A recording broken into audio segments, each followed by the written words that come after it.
नमस्कार बंधुरा आमी पियाली आरो एक नतून ब्लगे सकलके स्वागत जानिए आजकेर भिडियोटा शुरू करछि। आजके आमी आपनादेर एई भिडियोर माध्यमे भार्चुअली घुरिए देखाते चलेछि एमन एक मंदिर जेई मंदिरके द्वितीय दक्षिणेश्वरेर मंदिरও बला हये थाके।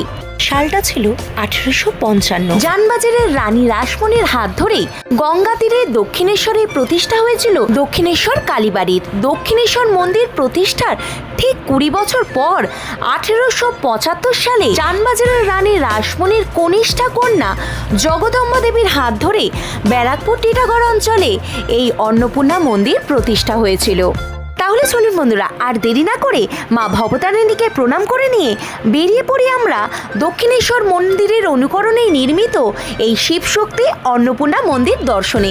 আর আপনাদেরও আমার এই ভিডিওর মাধ্যমে ভার্চুয়ালি দর্শন করাবো ব্যারাকপুর টিটাগড় অঞ্চলে অবস্থিত এই অন্নপূর্ণা মন্দির। মাধ্যমেই জানাবো কখন মন্দির খোলা থাকে, কখন বন্ধ হয়, কিভাবে ভোগ প্রসাদ পেতে পারেন, কত টাকাই বা টিকিট, আর অবশ্যই জানাবো কিভাবে পৌঁছাবেন আপনারা এই মন্দিরে মা অন্নপূর্ণা আর মহাদেবের দর্শনে। সমস্ত তথ্য জানতে হলে আমার এই সম্পূর্ণ ভিডিওটাকে স্ক্রিপ্ট না করে দেখতে হবে।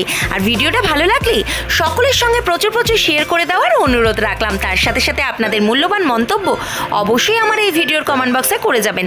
তার সাথে সাথে কিন্তু আমার পরবর্তী ভিডিওর নোটিফিকেশন সর্বপ্রথম আপনাদের ফোনে পৌঁছানোর জন্য আমার এই চ্যানেলটিকে সাবস্ক্রাইব করে দিয়ে পাশে থাকা বেল আইকনটি টিপে দিয়ে অল নোটিফিকেশন অন করে রাখবেন।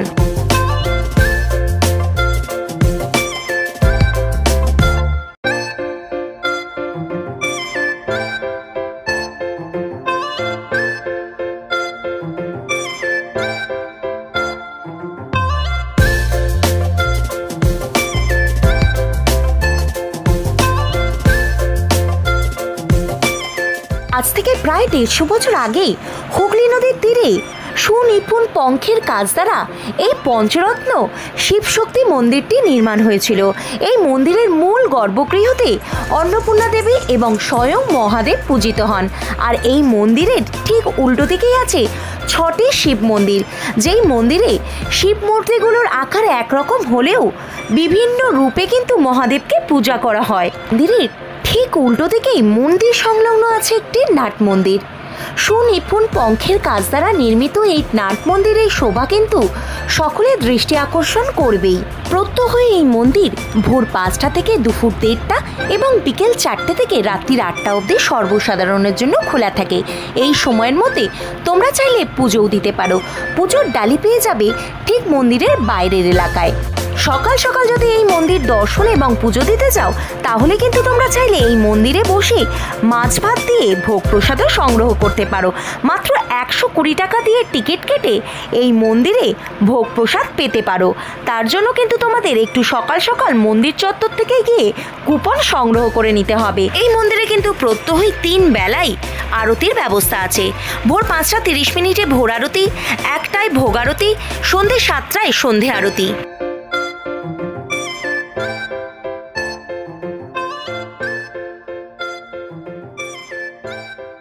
আছে গোপাল, তারপরের কক্ষে আছে রাধা গোবিন্দ, এদিকে ধ্যান ঘর।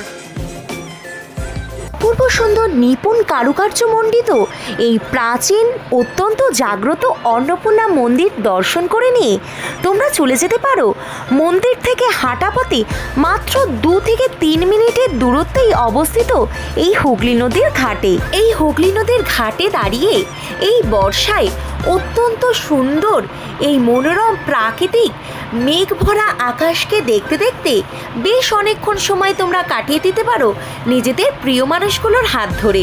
এবারে বলি বন্ধুরা কিভাবে তোমরা তোমাদের প্রিয় মানুষগুলোর সঙ্গে এই হুগলি নদীর ধারে দাঁড়িয়ে বেশ খানিকক্ষণ কোয়ালিটি টাইম তার সাথে সাথে মা অন্নপূর্ণার দর্শন করতে পারবে। কিভাবে আসবে এই শিব শক্তি অন্নপূর্ণা মন্দিরে? এই মন্দিরে পৌঁছানোর জন্য কিন্তু তোমরা রেলপথ, সড়কপথ এবং জলপথ 3টি পথই অ্যাভেলেবেল পেয়ে যাবে। তোমরা তোমাদের সুবিধা মতো চুজ করে নিতে পারো। তোমরা যদি সড়ক পথে আসো বিটি রোড ধরে প্রথমেই আসতে হবে ব্যারাকপুর তালপুকুর ধার, সেখান থেকে গলি রাস্তা দিয়ে টোটো ধরে পৌঁছে যেতে পারো এই মন্দিরে। হাওড়া থেকে এলে শ্রীরামপুর অথবা শেওড়াফুলি ঘাট পার হয়ে ধুবিঘাট থেকে টোটো ধরে। আর সব থেকে সহজ উপায় তোমরা পৌঁছে যাবে এই মন্দিরে শিয়ালদাহ থেকে ট্রেন ধরে ব্যারাকপুর অথবা টিটাগড় স্টেশনে নেমে অটো অথবা টোটো ধরে। আজকের মতো তাহলে বন্ধুরা এই ভিডিওটা থেকে এখানেই বিদায় চাইছি। আবার নতুন ডেস্টিনেশনে নতুন ভিডিও নিয়ে হাজির হয়ে যাব। ততক্ষণের জন্য সবাই ভালো থেকো, সুস্থ থেকো, টাটা।